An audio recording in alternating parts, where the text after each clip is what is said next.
अब तक की कहानी में हमने देखा कि याओ अपना फेक शादी वाला कॉन्ट्रैक्ट हमेशा के लिए खत्म करने का फैसला कर लेती है और सबको शॉक्ड करते हुए डायमंड रिंग भी वापस कर देती है। लेकिन उसके इस फैसले के बाद कहानी एक नए और इमोशनल मोड पर आ जाती है और यहीं से असली ड्रामा शुरू होता है। यान उसे ज्यादा पैसे देकर रुकने के लिए मनाने की कोशिश करता है, लेकिन यो साफ मना कर देती है। इसी बीच यान की आंटी यो के अतीत की जांच करवाती है और पता चलता है कि वही लड़की थी जिसने एक्सीडेंट के दौरान भाव की जान बचाई थी। साथ ही ये भी कंफर्म हो जाता है कि यान को सपनों में जो लड़की दिखती थी वो असल में यूं ही है। एक दिन भाव बार बार मामा कहकर बुलाता है। यान कहता है कि वो यहाँ नहीं है, लेकिन तभी यो स्कूल एक्टिविटीज में मदद करने पहुँच जाती है। वो भाव को रिकॉर्डर से गाना बजाना सिखाती है। तभी जियांग यान को लेने आता है और गलती से रिकॉर्डर गिरा देता है, जिससे उसमें यो और जियांग की प्राइवेट बातचीत रिकॉर्ड हो जाती है। बाद में यो यान के घर जाती है ताकि वो रिकॉर्डिंग वापस ले सके, लेकिन वो देखती है कि यान पहले से ही उसे सुन रहा है। उस रिकॉर्डिंग में गाना चल रहा होता है और जियांग कह रहा होता है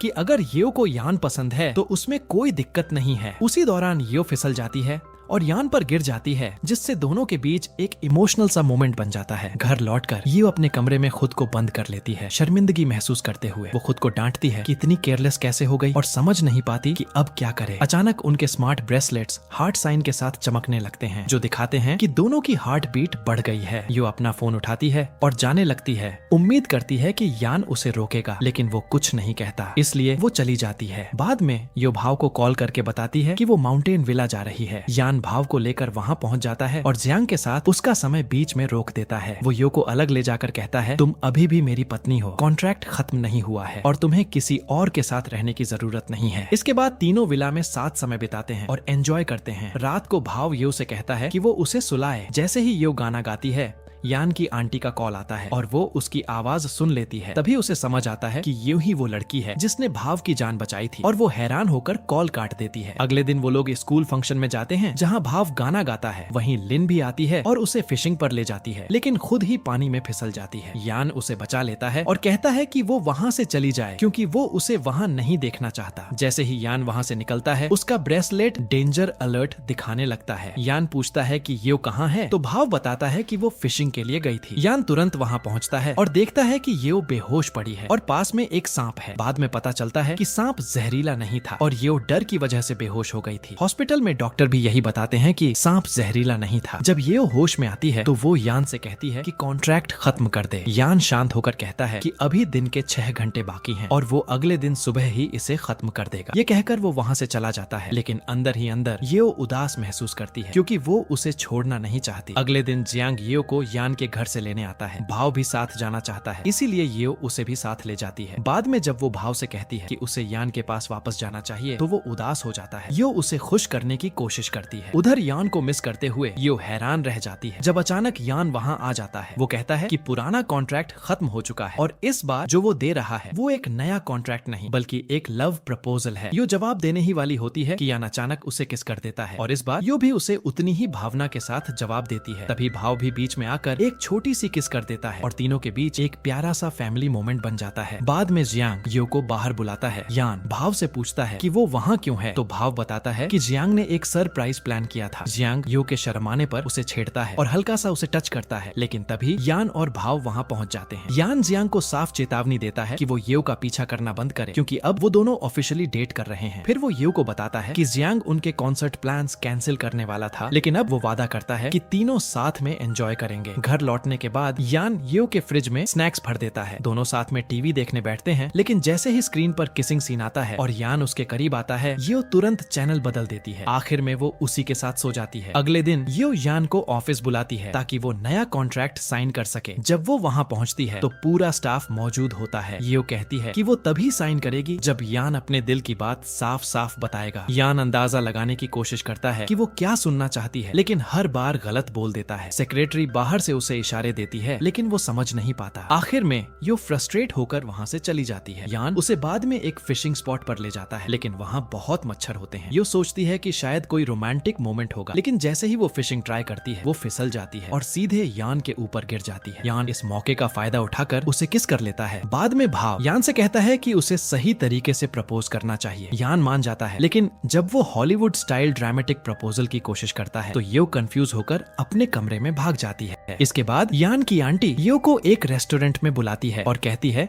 कि यान पहले से ही लिन से सगाई कर चुका है, इसलिए उसे उससे दूर हो जाना चाहिए। यो जवाब देती है कि यान लिन से प्यार नहीं करता और आंटी को स्वार्थी कह देती है। तभी यान वहाँ आ जाता है और यो का साथ देता है। वो अपनी आंटी से कहता है कि वो उनके बीच दखल न दे, क्योंकि वो सिर्फ उसी से शादी करेगा जिससे वो सच में प्यार करता है। ये सुनकर यो भावुक हो जाती है और खुश होती है कि यान ने उसके लिए स्टैंड लिया। इसके बाद यान सही तरीके से उसे प्रपोज करता है और दोनों एक दूसरे को गले लगा लेते हैं। बाद में यान और येओ अपने दोस्तों के साथ एक पार्टी में जाते हैं। वहाँ सब गेम खेलते हैं। किसी ने येओ से पूछा कि अगर यान और जियांग दोनों डूब रहे हो तो वो किसे बचाएगी। यो मजाक में कहती है कि वो किसी को नहीं बचाएगी क्योंकि उसे खुद तैरना नहीं आता। ये सुनकर सब हंस पड़ते हैं। यान उससे पूछता है कि उसे कब से पसंद करने लगी, तो यो कहती है कि तब से जब यान ने उसे पसंद करना शुरू किया। फिर सब एक फनी चैलेंज करते हैं 15 सेकंड में फ्राइज खत्म करने का, जिसे देखकर सब हंसते हैं। आखिर में यो थोड़ा ज्यादा पी लेती है और यान उसे उठाकर घर ले जाता है। अगले दिन यो यान से पूछती है कि उसकी आंटी को कैसे इम्प्रेस किया जाए। यान बताता है कि उसे दो चीजें सबसे ज्यादा पसंद हैं, बिजनेस में प्रॉफिट और गेम्स में गोल। यो तुरंत गोल्फ का सामान खरीदती है और उस गेम के बारे में रिसर्च करने लगती है। पढ़ाई करते करते उसका ध्यान इतना भटक जाता है कि वो खाना जला देती है, सिर्फ इसीलिए ताकि वो आंटी को इम्प्रेस कर सके। यान उसे चिढ़ाता है कि वो ध्यान नहीं दे रही, लेकिन यो बस आंटी की अप्रूवल जीतने में लगी रहती है। अगले दिन दोनों गोल्फ खेलने जाते हैं। यान उसे प्रैक्टिस में मदद करता है और दोनों के बीच दूरी कम होने लगती है। लेकिन तभी यान को काम का कॉल आता है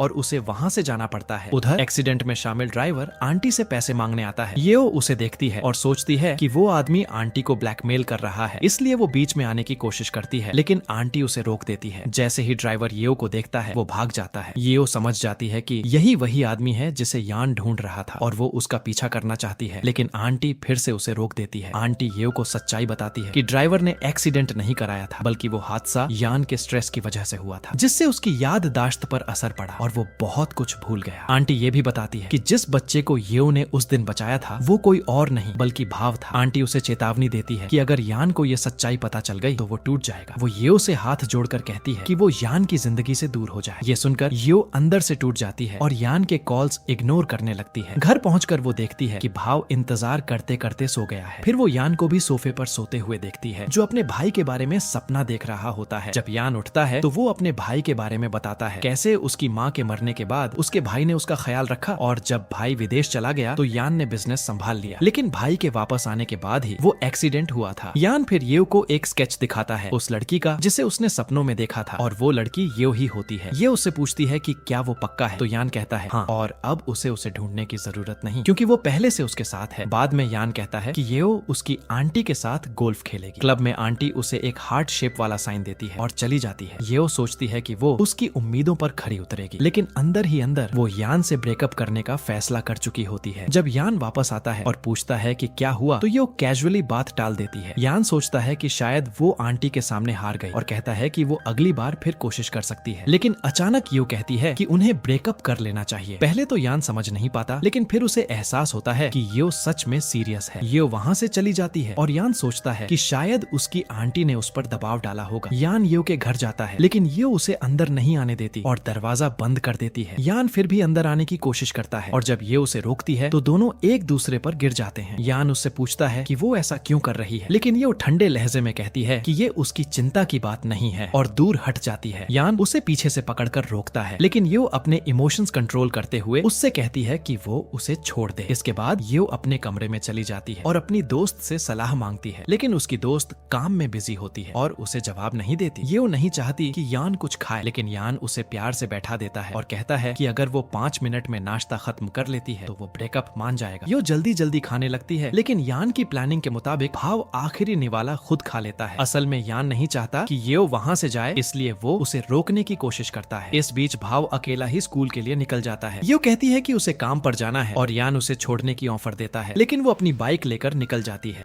यान उसका पीछा स्कूटर से करता है और ये देखकर यो अपनी हंसी नहीं रोक पाती। यान उसे पकड़कर गले लगाता है और पूछता है कि वो सब खत्म क्यों करना चाहती है, लेकिन यो चुप रहती है। बाद में दोनों फांग के साथ घर लौटते हैं और देखते हैं कि भाव सो गया है क्योंकि वो उनका काफी देर से इंतजार कर रहा था। ये देखकर यान फांग पर गुस्सा हो जाता है और फिर वहाँ से चला जाता है। अगले दिन यान लियो को मैसेज करता है कि वो और लियो पार्टी में आ रहे हैं। वहाँ सब स्टाफ के साथ मिलकर खाना खाते हैं। पार्टी के दौरान यान को एक कॉल आती है जिससे उसे पता चलता है कि एक बड़ा प्रोजेक्ट लीला की वजह से डिले हो गया है। वो फ्रस्ट्रेट हो जाता है और अपनी टीम को बताता है कि ये प्रोजेक्ट इंटरनेशनल एक्सपेंशन के लिए बहुत जरूरी था। फिर भी वो अपनी टीम की मेहनत की तारीफ करता है और ये फैसला लेता है कि अब वो कंपनी में अपना रोल थोड़ा बदल देगा। लीला येओ को अलग से चेतावनी देती है कि पार्टी में वो यान को समझाए और अगर कोई समस्या हुई तो उसकी जिम्मेदारी येओ की होगी। यान को कुछ अफवाहें सुनने को मिलती हैं कि वो कंपनी छोड़ रहा है। जब येओ उससे पूछती है कि क्या वो हैश ग्रुप छोड़ रहा है तो यान कहता है कि वो बस अपनी पोजीशन बदल रहा है। पार्टी में लीला यान को ड्रिंक ऑफर करती है लेकिन यान येओ को कॉल करता है। येओ बताती है कि वो जर्मनी जा रही है और उसे सब कुछ के लिए धन्यवाद कहती है। कॉल खत्म होते ही यान शॉक में आ जाता है। इसके बाद लीला उसके करीब आने की कोशिश करती है लेकिन यान उसे दूर कर देता है। फिर यान अपनी आंटी के पास जाता है और एक्सीडेंट की सच्चाई जानता है। उस दिन गाड़ी वहीं चला रहा था लेकिन कोमा में जाने की वजह से उसे याद नहीं रहा। आंटी ने ये बात छुपाई थी ताकि परिवार टूट न जाए और भाव उससे नफरत न करे। साथ ही ये भी पता चलता है कि उसी एक्सीडेंट में येओ ने यान की जान बचाई थी। ये सब जानकर यान अंदर से टूट जाता है। जब येओ जर्मनी जाने की तैयारी कर रही होती है यान अचानक गायब हो जाता है। येओ उसे कंपनी में ढूंढती है और बताती है कि एक्सीडेंट उसकी गलती नहीं थी। यान अभी भी प्रोजेक्ट की टेंशन में होता है लेकिन येओ उसे समझाती है कि वो नहीं जाएगी। लेकिन यान उसे याद दिलाता है कि अब वो दोनों अलग हो चुके हैं। इसके बाद येओ यान के घर जाकर भाव के लिए नाश्ता बनाती है। जब यान आता है भाव उसे मामा कहता है लेकिन यान इस बात को मानने से इनकार कर देता है। येओ और भाव नाश्ता लेकर यान के ऑफिस जाते हैं लेकिन यान उन्हें इग्नोर कर देता है। यान खुद कंफ्यूज रहता है और येओ धीरे से कहती है कि उसे बस थोड़ा समय चाहिए। बाद में येओ को पता चलता है कि किसी ने गाड़ी के ब्रेक्स के साथ छेड़छाड़ की थी और उसकी आंटी चुपके से उस ड्राइवर को पैसे दे रही थी। उस रात येओ यान के लिए खाना बनाती है और उससे कहती है कि वो एक्सीडेंट के बारे में फिर से सोचे लेकिन यान उसे गलत समझ लेता है और गुस्से में कहता है कि वो उससे दूर रहे वरना वो भाव को लेकर चला जाएगा। जियांग येओ को प्रपोज करने के लिए बाहर ले जाता है लेकिन तभी यान अचानक वहाँ पहुंचकर उसे अपने साथ ले जाता है। इसके बाद तीनों भाव के स्कूल जाते हैं जहां भाव क्लास में जाने से मना कर देता है और बास्केटबॉल खेलने की जिद करता है। ये टीचर से माफी मांगती है और तभी भाव पहली बार यान को डैडी कहकर बुलाता है। ये सुनकर यान इमोशनल हो जाता है। फिर तीनों मिलकर खेलते हैं और एक पूरा फैमिली जैसा माहौल बन जाता है। यान येओ से कहता है कि अब वो तैयार है अपनी खोई हुई यादें वापस पाने के लिए और उसके साथ खुशहाल जिंदगी जीने के लिए। बाद में यान उस ड्राइवर से सच्चाई निकलवाने की कोशिश करता है लेकिन वो कुछ नहीं बताता जबकि यान दावा करता है कि उसकी याददाश्त लौट आई है। अगले दिन यान येओ को बताता है कि अभी भी कुछ बातें उसे साफ साफ याद नहीं है। येओ उसे गले लगाकर समझाती है कि धीरे धीरे सब ठीक हो जाएगा। इसी दौरान जब येओ भाव को स्कूल छोड़ने जाती है तो उसका अपहरण हो जाता है लेकिन लियो चुपके से गाड़ी की जानकारी और फोटो यान तक पहुंचा देता है। यान तुरंत उसका पीछा करता है लेकिन इस चेज के दौरान उसकी कार का एक्सीडेंट हो जाता है। हॉस्पिटल में होश आने पर यान को सब कुछ याद आ जाता है। उसे पता चलता है कि एक्सीडेंट ब्रेक फेल होने की वजह से हुआ था और AIM ग्रुप का जान ही इसका असली मास्टरमाइंड था। बाद में सभी गुनहगार पकड़ लिए जाते हैं। यान राहत की सांस लेते हुए येओ को गले लगाता है। अगले दिन वो लोग चुपके से बाहर खाने जाने का प्लान बनाते हैं। भाव के साथ खेलते वक्त येओ गलती से बॉल यान को मार देती है जिससे वो बेहोश हो जाता है। बेहोशी में यान अपने दिवंगत भाई को देखता है जो येओ का शुक्रिया अदा करता है कि उसने भाव का ख्याल रखा। वो ये भी कहता है कि एक दिन वो फिर साथ खेलेंगे। जब यान होश में आता है तो येओ और भाव उसके पास ही होते हैं। कुछ समय बाद येओ अपनी शादी का कार्ड देखकर मुस्कुराती है। यान मजाक में खुद को उसका हबी कहता है और उसे अपने सपनों को पूरा करने के लिए प्रेरित करता है। वो चाहता है कि येओ जर्मनी जाकर पढ़ाई करे और वादा करता है कि वो और भाव उससे मिलने आते रहेंगे। येओ एक शर्त पर मान जाती है। वो चाहती है कि अपनी शादी में लंबा गाउन पहने। दोनों साथ में डांस करते हैं। बीच में येओ फिसल जाती है लेकिन फिर दोनों हंसते हुए दोबारा डांस शुरू कर देते हैं। इसके बाद येओ जर्मनी चली जाती है और यान हैश ग्रुप का चेयरमैन बन जाता है। वो अपनी स्मार्ट ब्रेसलेट अपडेट करता है और एक बड़ी डील साइन करता है। बाद में यान और भाव एयरपोर्ट जाते हैं शू को लेने लेकिन येओ का कॉल आता है कि वो नहीं आ पाएगी। यान थोड़ा उदास होता है लेकिन खुद को संभाल लेता है। घर लौटने पर येओ उन्हें सरप्राइज देती है और यान को किस कर देती है जबकि भाव चुपके से ये सब देख रहा होता है। आखिरी सीन में दोनों की शादी होती है। येओ के पिता उसका हाथ यान के हाथ में देते हैं और यान वादा करता है कि वो हमेशा उसका साथ देगा और उसे खुश रखेगा। भाव एक दिल छू लेने वाली स्पीच देता है। यान येओ को अंगूठी पहनाता है और उसे प्यार से किस करता है। जब येओ बुके उछालती है तो वो जियांग के हाथ में गिरता है। वहीं लीला भी मौजूद होती है और दोनों एक दूसरे को देखकर मुस्कुरा देते हैं। आखिर में सब मिलकर जश्न मनाते हैं और कहानी एक नई शुरुआत और खुशहाल अंत के साथ खत्म हो जाती है।